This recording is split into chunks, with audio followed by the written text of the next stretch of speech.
Some women are born carrying storms before they even learn how to hold flowers. First time I realized that some people are born only to survive.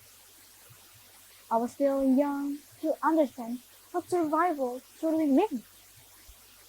Well, ladies and gentlemen, good morning, and thank you very much for the chance given to me. I'm Yuana Arianti Obama, proudly from Muhammadiyah 5 Vocational School, Malang, East Java. Today, I'd like to tell you a story of a woman with broken branches never stop standing, entitled Motherhood. Long time ago, in a small village in Jombang, there was a teenage girl who spent her days taking care of livestock before going to school. Her name was Halima.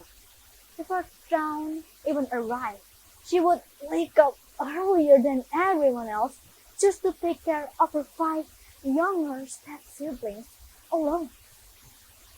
Every morning, Halima danced with her broomstick, sweeping away the dry leaves before lead her 2 buffaloes to the rice field. She rode on the back of the buffaloes, pretending like a princess whose future meant to be bright. She would stare at the blue sky for a long time, and one question kept replying inside her mind. Okay, kid, what do you want to become when you grow up? Those children got excited by that question. Their voices overlapped loudly with excitement. I want to be a doctor. I want to be a teacher. I want to be a police. I want to be a pilot. I want to be a singer. And Halima smiled among them. But sadly, her teenage years ended inside an endless circle of marriage and motherhood conquered her heart before she even had the chance to bloom her own dreams.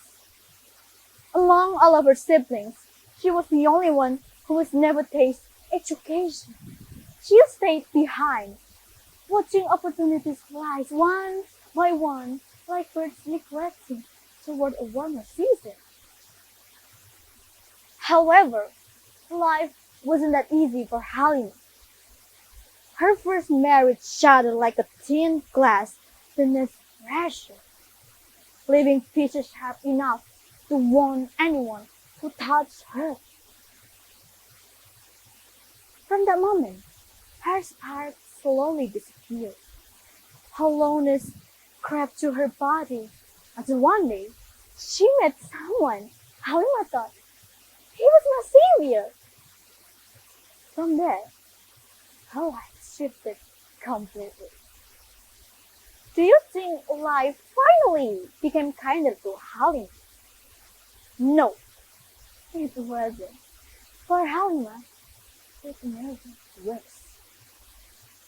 Bitterness slowly took a root inside her heart. Halima could no longer see light around her. Family, siblings, or even soulmate. No one could save her until she looked down. A home. The only hope she had still left. Her baby. She became a parent. A harsh one. A strict one. Not because she hated her children, but because she wanted them to survive.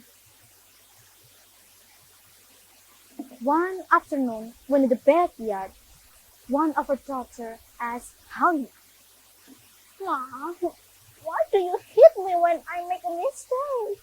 It hurt me so bad.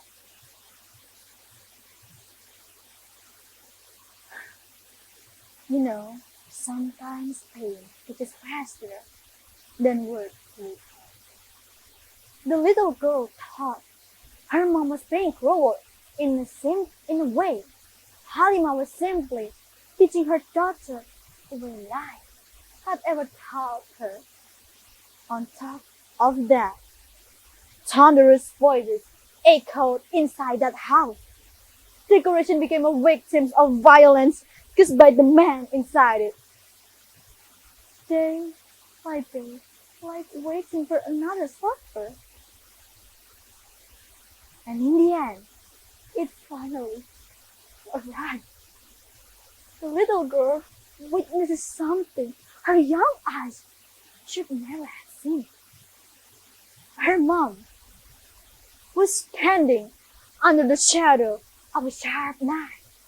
The little girl stood frozen. She did not scream.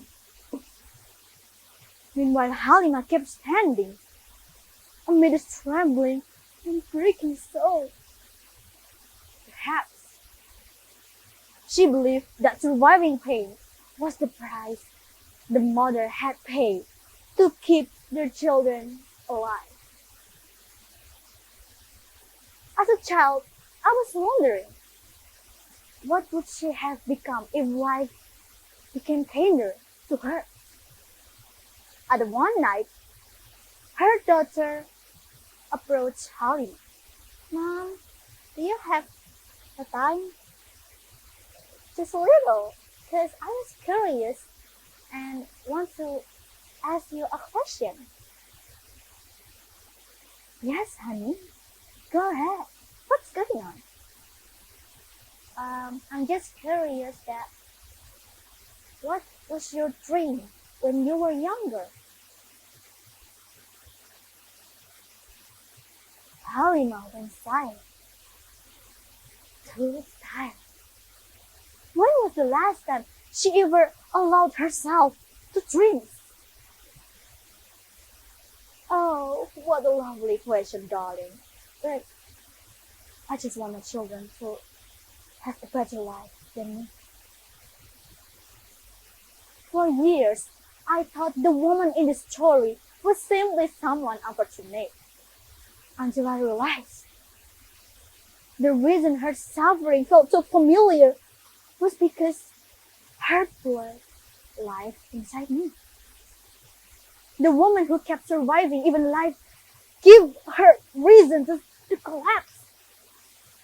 The woman who buried her dreams so her children could have one was my mother. And maybe my siblings and I are now living as the dreams she never had the chance to pursue herself. And somehow, that is the motherhood truly is. Thank you.